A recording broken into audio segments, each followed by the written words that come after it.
And we're going to start with Helena Rong. So Helena is the founder of CIVIS Design and Advisory, a design and research practice based in Boston and Shanghai that engages in multi-scalar, interdisciplinary architectural and urban projects, and a Ph.D. candidate in urban planning at Columbia. So thank you, Helena. Professor Stranad, you're up next. All right, so hey guys, thanks Connor for the introduction. So my name is Helena, and I'm currently doing my PhD in urban planning at Columbia, and also formerly a TAP fellow at Harvard's Belfer Center.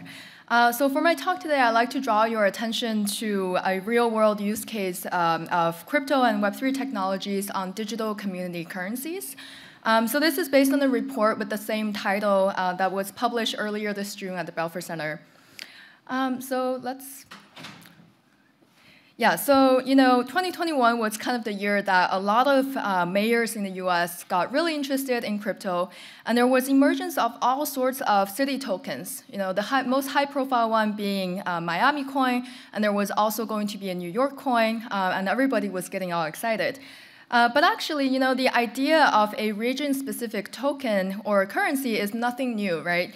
Because the oldest is probably actually the Egyptian grain bank system or the barter systems of early agrarian societies. And this system has allowed for a specific geographical locality to circulate and to spend their own currency on goods and services, which primarily provided by locally owned businesses.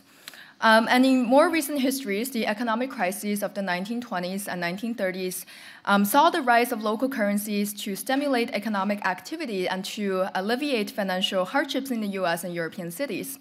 So here we have Berkshires in Berkshire, Massachusetts, which is still in circulation, and is actually beginning to migrate on a blockchain-based system today. So community currencies have in the past helped cities stay resilient.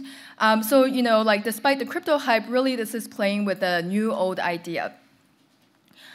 So in our research, we looked at several different examples of case studies, so varying degrees of volatility and focusing on different types of population. So I'm just going to run down a few examples given the time limit. So the most famous, as I've said before, is probably the Miami coin, endorsed by the mayor of Miami. And the way it works is, anyone can join and stake tokens and to support the city they like. So the idea is that, the more people stake, the value will go up. And so it's purely based on speculation. And the remaining 30% of that revenue goes towards the city, kind of like a self-assessed tax revenue. So the coin did not have a concrete use case, nor did it focus on attracting the local Miami population. So as you can see here in this graph on the right, the price dramatically dropped after speculations passed. So in another example, we saw more community-first approaches. So this is a project called City 3, based in Oakland here in California. And they're building a fiat-backed community currency where a small 0.5% transaction fee goes towards a citywide treasury. And a community endowment that can be managed and governed by local communities in a participatory budgeting system and process. So what City 3 is effectively doing that's different from Miami Coin is that it's building connections and educating people about these technologies on the ground instead of getting endorsement from city figureheads. And then lastly, finally, there's another emerging idea that I would like to highlight here, which is regenerative economy or regenerative finance or refi, which is basically this concept that seeks to align financial practices and incentives with principles of resilience, regeneration, and abundance. So it's a concept that was initially proposed by economist John Fullerton, and it was initially called regenerative capitalism. So an example that we looked at for our research was Collectivo, which is basically trying to tokenize natural assets in the global south and invite previously marginalized communities to enter the impact claims market. So this is just, among many examples that impact-focused practitioners are working on today and are trying to innovate in the carbon credit market. So just a few, lessons that we can already draw from these early examples. First of all, Web3 technologies can potentially address challenges faced by, traditional community currencies such as scalability, circulation, but they require careful design and appropriate social and governance goals.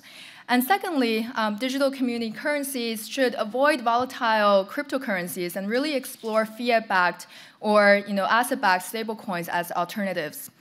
And digital community currency should also emphasize community-first adoption over endorsements from city figureheads, and that's how you can really build long-term sustainability and adoption and relationships. What we also see is that permissionless participation in digital community currency, where anyone can join, can lead to speculation like the case in Miami. So what really is exciting to innovate in the space is identification layer, and prioritizing local residents is preferred and recommended in this case. And meanwhile, I think a city-branded stablecoin can also help create a sense of community and identity, which can encourage local spending and local value capture, as we have seen in the more traditional examples.